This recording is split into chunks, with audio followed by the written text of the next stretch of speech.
welcome to the Bond Defender, the Range Rover Sport SVR and the unicornish Jaguar Cx 75 hybrid hypercar. All three of them are in the new Bond film Spectre, and they've been prepped by Jaguar Land Rover's very own special vehicle ops. And today, for a very limited amount of time, I have the keys. First, the Defender Bigfoot. It's like a Defender, but bigger. For example, this one has 37-inch tyres, a 185 brake horsepower tuned engine, and so much more that it's worth doing a big screen overlay thing with all the details.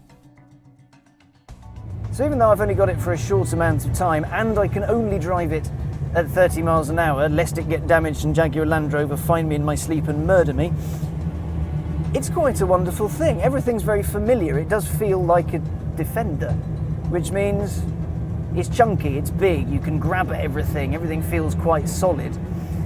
There are a few differences. This has a bit more power than a standard car, about 180 horsepower thanks to a jazzy new turbo. There's ropes over the bonnet, it's got its giant wheels which don't half make a racket, and they do make the ride on tarmac a bit bumpy, but on, say, snow, I imagine they'd be ideal. And it looks epic. There's a cage in the back, there's a cage on the outside, and as a thing, I absolutely love it. Only problem is, not only is the Defender ending its life, you can't buy one anymore, you almost certainly can't buy one of these, unless you turn up to the SVO guys with a lot of money and a very big smile on your face, batting your eyelids. You're probably not likely to be able to get your mitts on one, which is a crying shame.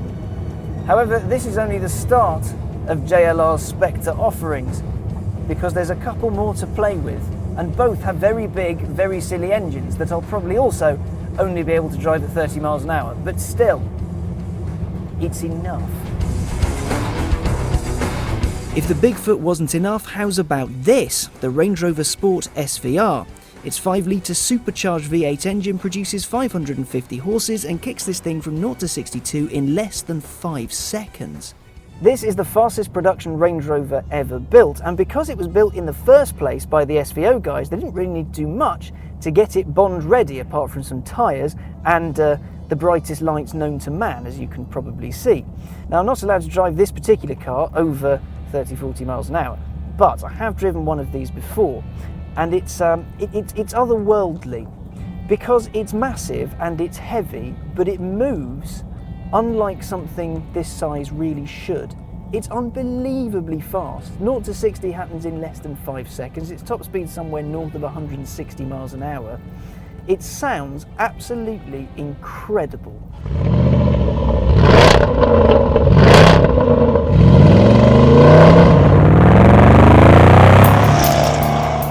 You never see an SUV making that kind of noise. It just sounds dirty. It sounds a bit like a NASCAR, which, as far as I'm concerned, is a brilliant thing, because you always see cars like this going quite quickly, but you never really get to hear them because it's not part of the luxury experience and lifestyle, which tends to go hand in hand with them. But thanks to the magic of SVO and the fact I think they're all secretly hooligans, they managed to make it sound like the Chinese New Year, which is brilliant. It corners brilliantly, the brakes work, and then some. They've been specially modified to make sure this thing does stop immensely well. And it handles beautifully, but at the same time, it's very comfortable. When you want it to be quiet, it will be, and when you want it to be a hooligan, it'll be that as well. It is basically the every car. In the spec we have it in, we've got bigger wheels and tyres, lots of lights, and proper stealth blackout. It's really cool. It's the kind of thing you could drive through anywhere, and unless you had the noise button on, so it was spitting out all manner of dirty, angry noise, no one would really notice you. It would be like a big Range Rover shaped shadow squirreling through the background. I like this. This is good fun. Finally, the Jaguar Cx 75, the car that would have been up there with the Ferrari LaFerrari, McLaren P1 and Porsche 918 if it wasn't killed. In its normal trim, the one we have, it's a hybrid petrol-electric setup with nearly 1,000 brake horsepower. Now this and one of the other hero cars from the film are actually repainted versions of the prototypes of what could have been Jaguar's Halo hypercar. I've driven this exact car before. This is prototype number 4. When I had it, it was silver, and it made me do this face. 5 more CX-75s were made for the film, except they were cars made to look like this with, well, the famous 5-litre supercharged V8 with 550 horsepower in it. Now that's an engine we know and love very, very dearly. It is epic. That's not what I've got today. I have the full-fat hybrid hypercar, the car that could have been. I've been told there's been a lot of interest in it since Jaguar started punting this around with all the publicity for Spectre.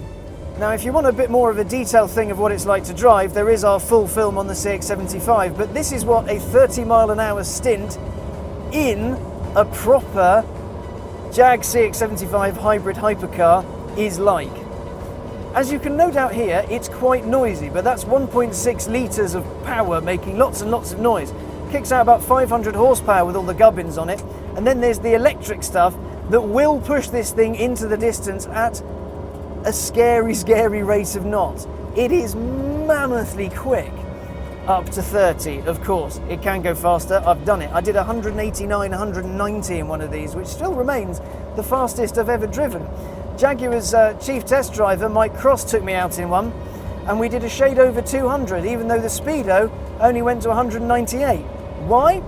Well, because they never thought they'd build a car that would do more than that. Who can blame them? It's a silly speed. The gearbox really doesn't like going at low speed, and it's quite aggressive. So if we change down from 4th to 3rd, there's a bit of a jolt, and when you change up again, there we go, nice big proper jolt. The steering feels nice and light, and the visibility, oddly, is really good for a hypercar. You can see a little bit out the back. I've mostly got spoiler at the moment. The wing mirrors provide plenty of viz, and the interior itself is very pleasant. I love the way it looks. It's nice and carbon fibre-y. You can tell there's bits of Jag everywhere. I recognise that centre console from an F-Type, and those dials from the XE, and those buttons from the F-Type. But that doesn't matter, because this was never supposed to be a car for the public. This was going to be another stage in this car's evolution. And I tell you what, it's a crying shame they didn't build it, because I bet you any money they'd sell out like hotcakes. Now at full chat, this thing sounds and feels incredible, but at low speed, if the gearbox was a little less angry, well, it actually would be quite comfy around town. The ride isn't too bad. It's lacking a bit of NVH and sound deadening, so you can hear stones and everything bouncing around outside it. But again, it's a prototype, and you've got to forgive it for that. This thing, even at 30 miles an hour, feels as special as it looks. This is a truly wonderful experience. Today, I am a very, very lucky boy, and I cannot wait to see what this thing does in Spectre. I really can't. So there we have it, a brief stint with the 3 Bond baddie cars. From the short time I've had with them, they're all pretty good, but let's not forget what they're going up against. The Aston Martin DB10, a V8 powered custom built supercar just for Bond himself. I wonder how they'll fare.